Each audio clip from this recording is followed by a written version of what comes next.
Welcome, everybody, to this episode of the Growth Focus podcast, where we bring together tech experts and leaders from all around the world to share their insights and expertise so that we can all grow and prosper within our businesses. This episode, I'm extremely pleased to have Brian Strong, where today we're going to be talking about things that you may not know, what's the difference between growing and scaling your company, and letting go.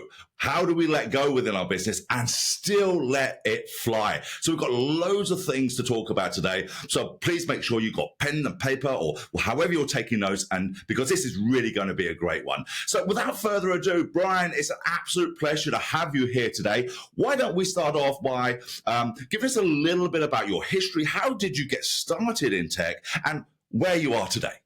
Oh, yeah. Well, thank you. Thank you for having me too, Gary. I've been in the tech industry since about 2004.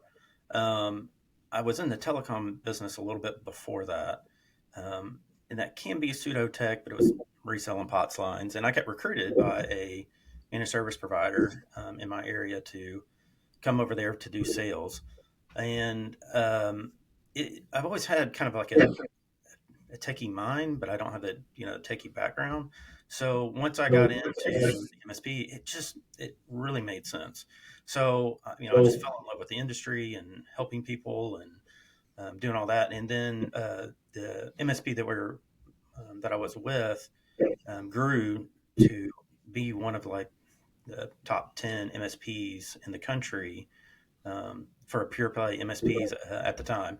And so during that, I learned a lot about technical, just the whole technical, how to speak to business leaders. I have a business mind of running businesses, how do business owners think, the financial side of it, really understanding that. I had a finance background, and that was my education I was a major in finance. So I kind of understood of like how to speak to those business owners and leaders about the technical side and lean on those technical resources to help me.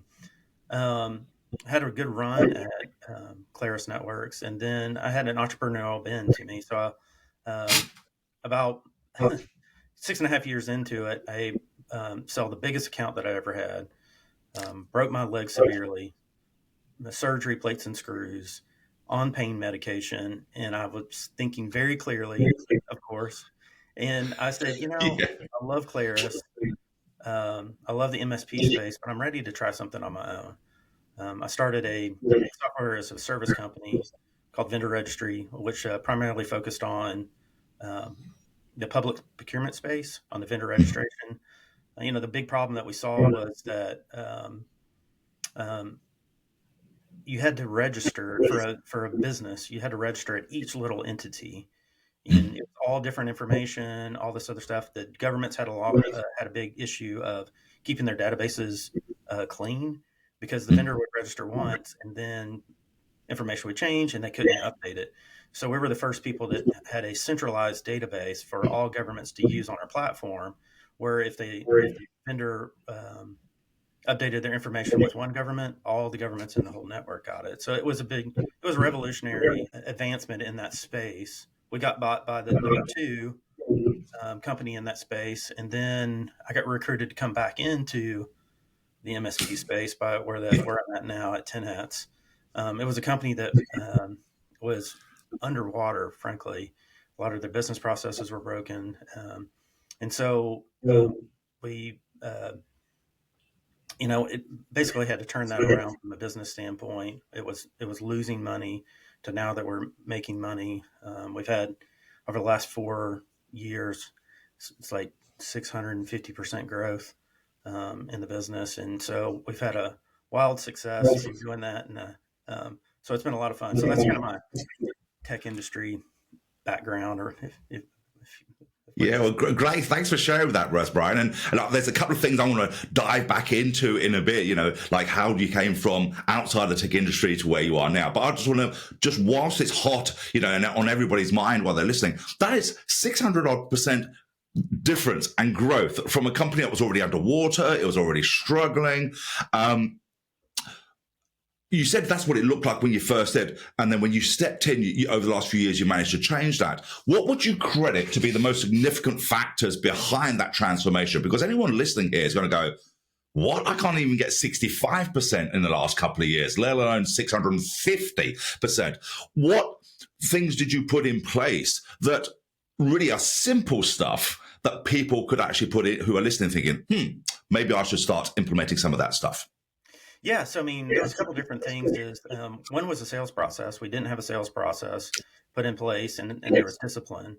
We had a lot of techie people in positions of quoting and making decisions from the business standpoint, which they're great techs, fantastic techs, terrible business people. And Mm. so then we started really looking at the financials of it. Where are we making money? What are the utilization factors? So it was a lot of going back into the metrics of it. And then the biggest secret to it, which is not a real big secret, is you recruit really good people and let them do what they do. I recruited back the CTO of Claris Networks, who's one of the best operators, in our business from that standpoint. And it was one of those that I put that, I hired that person that was really good at that, and I'll let them do it. And so Mm. kind of give them guardrails and let them run. And it was other people that I recruited back that they have specialties in certain areas. And I told one of the people that I recruited back first for, a key position, we were going back out into the space. I was like, hey, we've got two rules. It's really kind of, you can boil it down to many more rules. I was like, hey, we got to like the person. And we got to have a role for them. Right. And Mm. what it means is that the role fits them. We're not just hiring people that we like and maybe are talented, but can they do the work that we need done, especially in the situation that we were in, because we didn't have time to train someone, right? And so once you put the person in place, they knew what they do, they executed on it. You gave them the rope to go out there and do what they needed to do, and then you just kind of shepherd it along. Yeah, I think that's a fantastic piece of advice, which is so simple. And I think I know in the next sort of 20, 25 minutes, Brian, that we're going to be talking a lot of simple stuff that when people hear it, they're going to go, oh my God, why am I not doing that? Because it really is such simple stuff. When we were talking off camera before, that there's so much of this stuff that, as I said, we know what we know, but we don't know what we don't know. And sometimes we're just blindly going through things, Correct. thinking that's the way it's always been done, and that's the way we should do it. And what you brought, and this is why I want to sort of dive a little bit deeper into it, tech and our industry, our whole industry of tech, is predominantly what I call tech-led. It's founder-led. This is how it's been done. This is the tech part. And we truly believe that if we build it, it will come, because we can't stand behind a product or service that isn't great. So we believe that this product is so great that people will naturally come. But what you took was an outside of a tech approach and looked at a business-led approach as opposed to a tech-led approach to start building and scaling that business. What advice or insights could you share with us about, for people who not necessarily have a business history, but a pure tech history? What advice can you give them of how to step back a little bit and look at it slightly different in order to gain that traction again to get going? Yeah, I think there's a couple different things that I would give advice on. From one is like, do you have somebody in your business that you can rely on that does have a business background, right? And let them lead in that kind of area. And then two, from just from a business standpoint, know your financials. I mean, like really dig deep into what they are. Your labor is your biggest expense.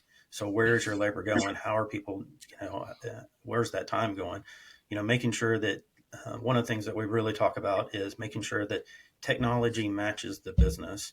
Engineers are um, typically one of the things they want to do is over engineer for the future, right? It's really matching with them up with them now, right? From that standpoint, or for the next just few years. And so sometimes they buy, overbuy because they get a special discount. Well, can you ever even use the whole capacity of that piece of equipment or that technology that you're using, in the next, 3 to 5 years, or buy something now or use something now that you can use for the next three years.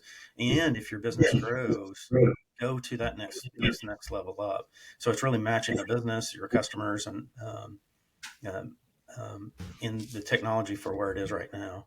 Um, Yeah. yeah, those are some of the pieces of advice. I know we've had some conversation around that before. Yeah, I know. And, I think KPIs, knowing what your numbers are extremely important. But, when it comes to, certainly from what I see, and this is why I love sharing and chatting to people like yourselves and experts to give these insights. I was having a conversation with someone earlier today and talking about KPIs within the tech industry. And it seems to be, certainly from the people that I've been talking to out there, that they see it as very linear. So here's my lead generation, as it were, and here's my sales, and it's just that one line. But we all know there's different aspects to that. What a lead to a prospect to a demo to a sales call to conversion. There's so many of those metrics just in that, from lead generation to clients. Those have to be broken down from a business perspective and knowing where you're leaving money on the table. That's exactly right. I mean, and it's um, like you said, it's multifaceted, right? So being able to see all that, and it's not black or white. There's lots of shades of gray. And how do we, find the story inside of those KPIs that'll tell us actually what is going on, and not letting it go? Because I mean, it's one of those things is from a business standpoint is just the nickels and dimes that you're missing are a point or two that go back to go to your net profit, right? And that point or two, your net profit, I mean, that could be a game changer for a small business. Yeah, absolutely. And I think And there's a lot of companies out there within the space who, whether they like it or not, there is a major majority, in fact, for me, too high of a percentage of businesses out there in the industry who are just getting by. They're just getting by and paying payroll and just keeping the lights on, and they're struggling to, or they plateaued, they can't break that ceiling, when effectively, if it was just a couple of percentage on improvement upon this, a couple of percentage on their conversion, a couple of percentage on, getting a little bit more of the call, that could make, as you said, such a dramatic difference to their bottom line. That's exactly right. Yeah. And I remember one thing that we were talking about too is, I mean, there's this like entrepreneurial journey too of like these tech businesses as they go. They've started this, any business owner, frankly, especially if you're doing a startup, we've both been through this, is that, there's a lot of your self-worth that's wrapped up in this business that you've created. And, when you start the business, you have to do everything because you're it. And so you get to this point where you have a lot of identity in doing all these certain tasks, right? And so as you continue to grow, one of those things is you got to figure out what you're really good at. Where do you bring the most value to the company, and start shedding those different roles. Now, you start shedding those roles, a lot of people have identity crisis because they're losing what they feel is a responsibility that they had in the past, and my self-worth is in doing those tasks, which, if you want a small business and you want to keep it small, you stay there. But if you can break through and start releasing those, it takes a while too. It's not an easy path, but once you break through that other side and you can say, I've hired someone, they're much better at doing this certain role than I am. And we have gained, and I've gotten to free up all that time to focus more on the things that I'm better at. The company starts to scale, you start to improve. And even in those areas that they're doing it better. And that's part of the leadership too, is identifying that and then hiring that person. And you should get credit for, putting this in place because you've established that they're better at doing this. That's, I mean, that's part of being a true leader and truly starting to grow a business and really scale a business. Yeah, and absolutely. And I think this is a great point within our call now to talk about the difference between growing and scaling, because there's a lot of people who just misunderstand the difference between those two worlds. So growth, we've seen some tremendous growth within our industry. We've seen some fantastic unicorns out there, but we do see some great growth. But growing and scaling are two different things. Growing is very much, and this is the insights that I get from my clients out there and other leaders that I talk to, is that even up to 10, the average is now sort of 10 to 15 million is founder-led sales. They're still the ones doing the deals. They're the ones still out there shaking the hands and being that face to get the contract over that line, all the way up to 15 million, which might surprise people, because I've also talked to people who are at 3, 4, 5 million and thinking, oh, I can't wait to hand that off to somebody. Yet you've got other people at 15 million still doing it. Some people think that's wrong, that they should have handed off earlier. My view on this, and I'll get your view in a minute, Brian, but my view on this is that's fine. But as you quite rightly said, Brian, if you're good at it and you like taking that over the line, it's still taking up your time. And if you can get somebody that can take over that role and accept they might be better at you at this, but they might even be just 80% as good as you. But as long as they're 80%, 70, 80% as good as you, the time, like you said, Brian, that now frees you up to be that person. And now you can look at it to work on the business. We've all heard that phrase, work on the business, not in the business. But too many of us founders are working in it all the time and they're too scared to let go. What insights could you share with us about that and how they could take those first few steps about letting go? Yeah, that's a good point. So like when we're talking about like shedding those roles and all, and when you hire somebody in to take that role, right?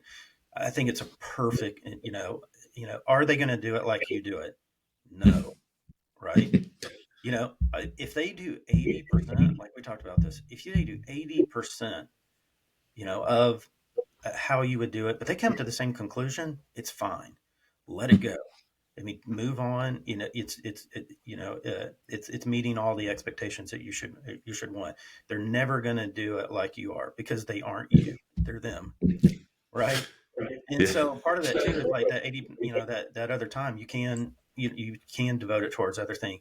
Maybe you are really good at sales. I mean, that was my first love, and I still get involved a little bit, but very little. My whole goal was to get somebody to do this where I don't have to be involved, and they bring me along because they just want me to be involved, right? And so that's part of that leadership of growing that, because then I can take comfort in that's doing something else. Then I can work on the vision, where we're moving, the industry trends, and spend my time there. But yeah, it's very critical.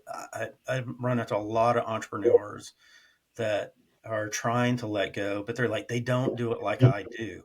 And I'm like, they're not going to do it like you do. But if they do it 80%, leave it alone.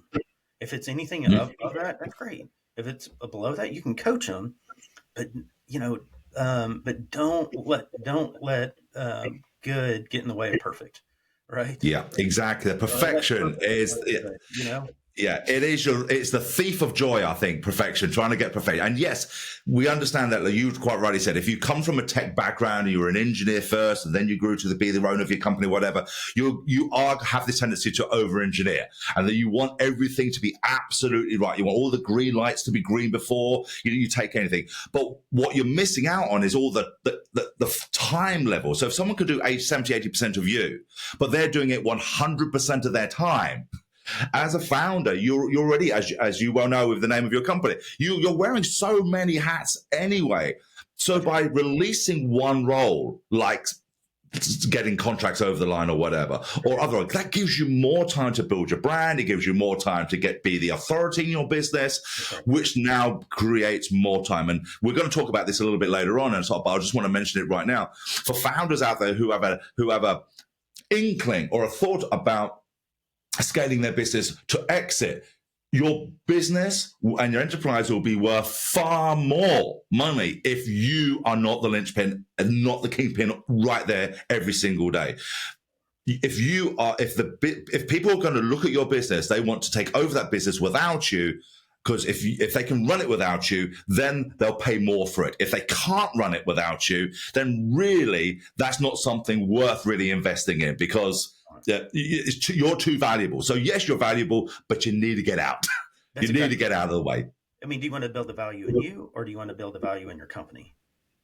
Right? Absolutely. So if you want to exit, you want all that value to be in your company. Yes. Part of it too, it goes back to quality of life. I mean, it's, the more you build these structures in place, your quality of life goes up because it's more predictable. It's not so chaotic. I mean, the amount of decisions that we have to make every day, and the more you add to it, if you're the linchpin on all those, it's mentally taxing from that, and that drives your focus from what it really should be focused on. Yeah. Yeah. And then you're capping your growth again. And it goes right back to that circle about if it's just you and your team, and it's unscalable then. You can grow to a certain level, but you will hit that glass ceiling. And until you can step away and start letting go and then let them fly, as it were. And I know you and I had this discussion before. Get it 70, 80% right. Let it fly from there on in, right? That's exactly right. Then grow from there. So let's talk about letting things fly. But before they can fly, they need to be seen. So in a crowded market, you're an MSP market. In the US alone, there's over 40,000 MSPs. That's correct. How have you positioned your company to not only stand above the noise so that people get noticed, but to do such dramatic growth in there? What is the big differentiator, would you say, that you are now doing that says, hey, there's all of those, but there is just me, or there is just us? Well, yeah, thanks for the question. And, I think it's really the business approach to it, is that we understand how businesses operate, what are their goals and their initiatives that they're trying to achieve. If you're a PE-backed firm, your goals are a whole lot different than if you're trying to build a long, sustainable family business, right? So they're catering to those different types of businesses to help them achieve their goals makes a big difference. Really matching up with the with the goals, the achievements, all those. But then part of it too is the way we've structured the company too is we have a lot of specialists on staff, and so that 10 hats basically is like emblematic of all the 10 different functions of IT that we serve. And so it's like one of those, we have these specialists in these different areas that can help even larger enterprises that may not have that staff. They may be proficient in 6 of the 10. Well, those other 4 are something that 10 hats can help them fulfill, right? And so being able to go up market and work with larger organizations has been a big differentiator for us. But that also has to do with like the company structure, the company culture, of being that real business focus and trying to figure out what those customer needs are and fill in those gaps. For a lot of the MSPs out there, 85% of them are under $3 million, and they're serving, what we call really small businesses from 100 users and below. And that's a good business. I mean, it's a fine business.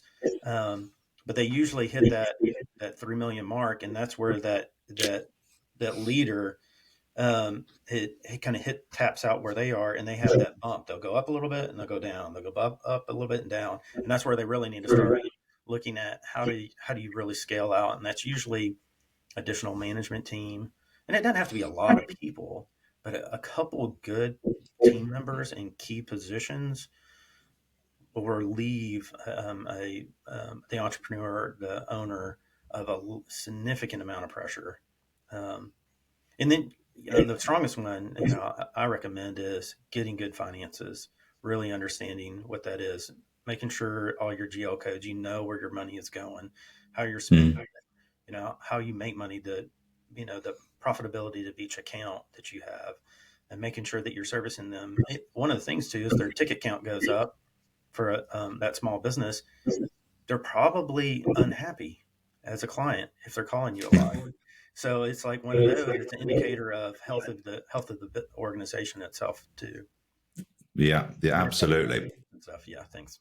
So you hit a really good point there, Brian, which I want to just dial it back a little bit on there. And you said they're quite right. Getting to the million it always seems to be the first level that the companies get to, the MSP, especially MSPs and VARs, is getting to that million. Then they've got that 3 to 5 million cap where they bobble along for, it's almost like they're hitting it and come back down, hitting it and come, almost like the flea syndrome. They're hitting it and come back down again. And then if they can break the 5 and get to 10 and 15. But you're quite right. Once you got to one of the key aspects of being able to push past that is becoming that authority within the marketplace and not just a player. You don't want to be competing as an expert. The world is full of experts. You want to be dominating as the authority. How have you utilized things like authority building tools like podcasting and speaking to put you above everybody else? Yeah, I mean, it's one of those. I mean, I love doing podcasts like this and just getting out that, that our clients or other MSPs. I'm very passionate about the MSP space and helping other MSP entrepreneurs grow their business, but also too from the standpoint of from our businesses is that I peer with a lot of the business owners that we serve, the CFOs or the CEOs, and we talk about our different businesses and how they operate, and through that they actually use an authority that I'm not just trying to sell them IT services. I'm really trying to help them run that organization, and we help each other from the standpoint of collaboration, and it's actually fun. A lot of these folks become friends, I mean, and Mm. they're confidants from that standpoint, and I think that's where that authority comes in from. Hey, they're not just looking at how IT is run, it's how's the whole organization operating, and getting into the operations and how the finances and how to evaluate how when they do technology spend or any type of spend. I mean, a lot of those principles go proliferate throughout the organization. They deal with HR, I deal with HR. I mean, they have accountants, I have accountants. They have marketing, I have marketing. So I mean, there's a lot of collaboration from that, and there's a lot of similarities that we have from that standpoint. So that's Yeah, where I and I really think spend. I think there's another avenue to that, which is very similar to what you said there, and actually the symbiotic of it is pure partnership now, rather than just being the commodity provider. You're actually being part. There's a lot of growth there in choosing correct partners, and it's obviously it's very close to my heart because that's exactly what we do, is going in there and acting as a partner to somebody to grow the whole business, not just be that service provider, not just be that consultant, but to be this holistic partner and say, hey, let's grow together from doing it. What can I do to help you grow your business? And we'll do that and grow. So those partnerships is not just about deal brokering. It's the whole aspect of building it, helping build a business. And the authenticity of it too, from when if you have business struggles, everybody has business struggles, and you get into any Yeah. of them, and they all have like problems that they're trying to fix, right? So just breaking down that barrier just a little bit and just saying, hey, here's some of the things that we're working on. We're not great at this area. This is a focus for us for the next year, and they'll open up and share what their struggles are too, and it's Yeah. they don't feel and it is true partnership, but part of that is taking that first step of humbling yourself a little bit and just kind of sharing with them of like, here's the areas that we want to grow or we are growing. How can I help you grow? I've had that experience.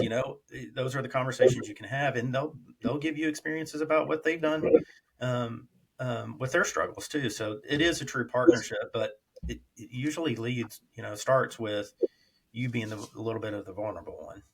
Yeah, absolutely. And I think there's a big difference again between being the expert and being an authority. An expert is always trying to show how clever they are, whereas an authority can allow themselves to be humbled because they're already at the top of their space, whereas an expert is always trying to prove their space in it.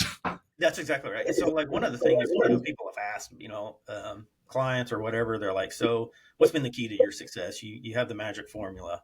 I'm like, no, we don't have the magic formula. What we do know from our last experience is what not to do. So we're Yeah. not making the same mistakes that we made in the past. We may be making brand new ones, but at least we're avoiding those ones that we've already done. And so that Yeah. even avoiding those has helped us be more successful. On this time. Yeah, and I think again, it's tremendous. It surprises me that amount of people who look at successful companies or look at rapid growth and say, "Wow, you must do nothing wrong. You must have put every foot right in order for you to get to where you are." But it's not. It's falling and falling fast, learning from it. Don't step on that landmine again. Right? That's exactly right. It is. It is like, yeah, that's right. The scars are still there, right? So it's just, but no, it is falling, and getting up faster and like going, hey, you know what? We can recover from this, right? Yeah, absolutely, absolutely. Now let's talk about recovery because well, you've had rapid growth, and there'll be people listening here and people watching, and we're thinking, yeah, that's all well and good, Brian, but I don't want to forget where I came from. I don't want to forget the clients who got me to where I am today. And if we're growing and growing and growing, don't they just become numbers as opposed to clients? How do you balance rapid growth with keeping clients feeling valued? That that they're out there. No, and that's a wonderful question, and it is, really taking a concerted effort at doing that, and that's hiring staff. One of the reasons, like in the rapid growth and why we're continuing to grow, um, there's two facets of it. One, we do want to take care of our clients, and we're actually potting out our organization so that each customer will have, you know, um, each part of our staff will have like primary customers that they focus on because we want to keep that relationship close to that client. Now they'll be able to use any of the resources inside the company for expertise, but we dedicate a certain amount of staff to a certain client to keep that relationship going. And that's something that um, you have to get to a certain level for that actually to function. And we felt that over the last year, and that's a modification that we're making this year. But then also too, one of the reasons why we want to grow and continue to grow is redundancy and resiliency inside of our organization. Too many of the small businesses out there, and we were there. You have single points of failure. You have the best tech, and he can fix anything, right? But he's a single point of failure, and that guy is on call 24/7, 365. And his quality of life isn't where it should be, or where what I want them to live. I want them, it's very important to me that when my staff goes on vacation, they don't get a call. I don't want them getting a call. I want them to be on vacation. I want them to relax. In IT, we have to work 24/7 sometimes. We have to work at night, but you don't have to work at night all the time. So one of the things is building resiliency in each team, that in every department that we at least have 3 people. We're not quite there yet. We have redundancy in each position. But that's one thing that we want to achieve. So somebody can go on vacation, the other person can pick up their roles or tasks, and we don't miss a beat. The customers don't feel it. So that's part of the reason why we want to grow. But it is very important. So in the last MSP that we worked at, we went into multi-state, multi-location. We did feel the breakdown. We did feel where customers started becoming numbers. And so that is one of the things that we're very intentional. That was a mistake we made in the past. And that's, or we perceive it as a mistake. Well, it's a landmine, isn't it? It's you got to learn whether it's a mistake. Either you see it's a mistake or not a mistake. Are you learning from it? Does it take you further in the right direction? It's not just further about numbers. It's not just further about acquisition. Is it taking you in where you actually want this to go? And it's that round robin. It's going back round again and said, okay, if you wanted to sell this and you wanted it, and I know not all founders out there want to sell. That's right. And they want to exit. I understand that. But ultimately, even if you wanted to raise finances, it must be a valuation. And if the valuation is based upon what SOPs you have in place, what can you hand down that's from the top down, where everyone, if someone's removed from it, it's not going to come down like a house of cards, right? And one of the things I always tell people, like entrepreneurs like that, is like they go, "We're never going to sell," and like we don't have any plans to sell, right? But all businesses come to an end. They all sell at some point, either to even if it's to the next generation, they sell, right? And so it's like if you don't prepare your business to be sold, if you have no intentionality of selling it, but you still need to have all those, you should still build it so that it could be done without you, because it will sell at some point. Yeah. When you're 65 and want to retire, well, how are you going to retire if the whole business is centered around you, right? So preparing now, you get the quality of life, you get to build, scale, you get to develop people around you, to do these different positions. You're teaching the next generation to do it, whether maybe they buy it maybe they're the ones that buy it from you, or something like that, if that's what you want to do. But it will sell. It will end. It always comes to an end at some point. Yeah, absolutely. And do you know how I got into this, Brian? This is funny because a friend of mine based over in Colorado, and we were talking about him, and he didn't ask me about me selling my company, even though he knew I did. And I'll say to him, so what are your plans? He goes, oh, well, I've got to look to retire in 2 more years and so on. And he's a multi-million-dollar company in the tech space. And his retirement plan was to shut the door, turn the lights out and shut the door and lock the door. Right. And then I thought, oh my goodness. The good news is after I've worked with him now and he sold his company, he had a 2-year workout and it's fantastic, right? So now he has that quality of lifestyle that he has. But this is what got me into this was because there's so many leaders out there who have worked so many years and they just haven't built it into what I call the asset box rather than just a job. And once they start building it as an asset and thinking, do you know what? This is worth something. It's worth something if you make it right. That's exactly right. Yeah, and you need to work towards that, right? I mean, like you said, I mean, your friend, I mean, shutting the doors and telling all the employees to go home. I mean, that's an abrupt end, I mean, it's just, it really is. Built all this, you've built this business over all these years. You should get value out of it, whether it's just frankly, it's your retirement plan. Absolutely. Absolutely. Well, listen, I want to just ask you this one more question about this before I've got a bit of a loaded question for you to wrap this up with, Brian, because there's so much more we could be talking about. But the tech space is constantly evolving. It's always evolving, right? And that's the beauty about tech. And, it's usually steady growth, but predominantly it's always exponential growth. It's always changing. So what seismic shifts do you see coming down the turnpike from where you're based, from your perspective? What seismic shifts are you seeing coming into the MSP space? And how are you prepping for that as a company? Yeah, so I think one of the seismic shifts, it's happening.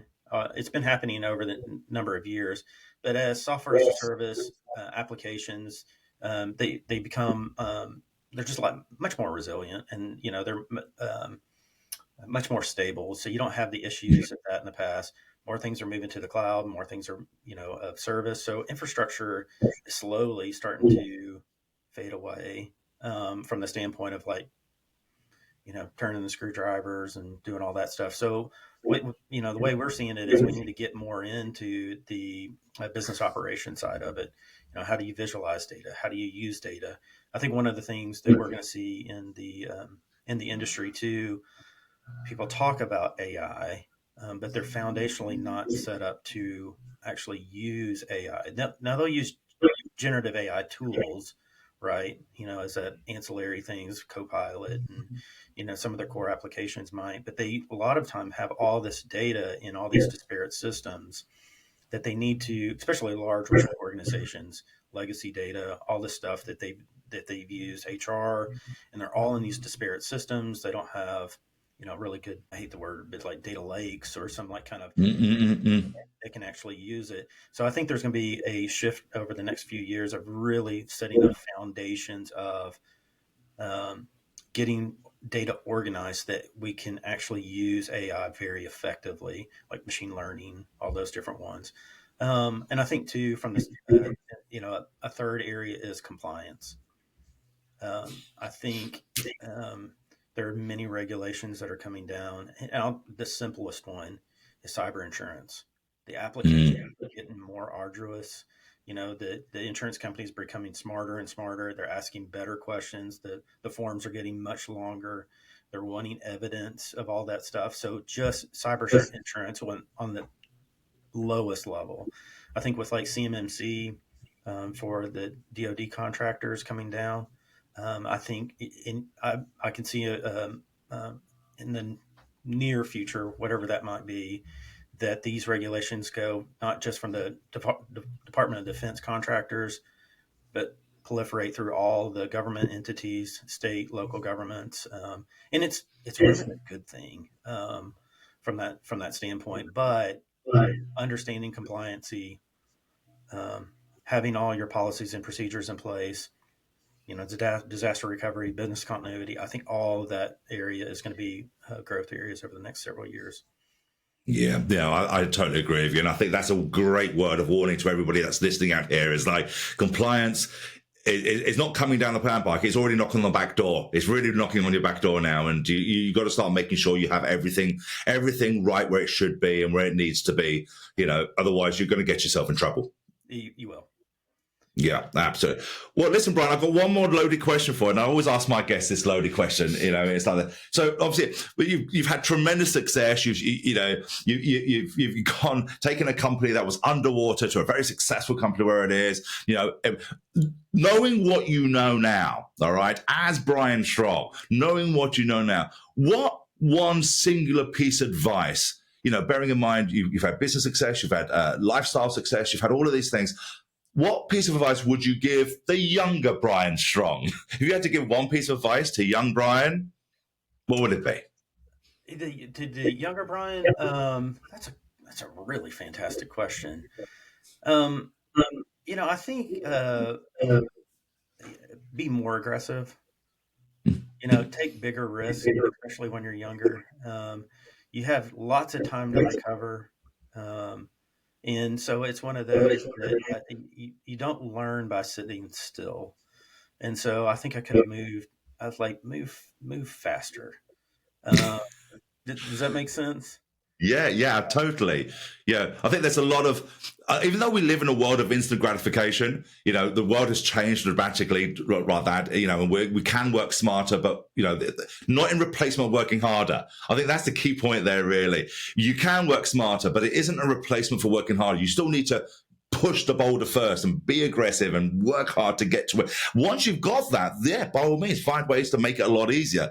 That's right. But it's not a replacement for it. It's not, hey, let me just sit back because it's going to come to me. Success doesn't just come, right? That's exactly right. You have to force your way through. I mean, there's a lot of arguments out there to be a little bit more disagreeable, right?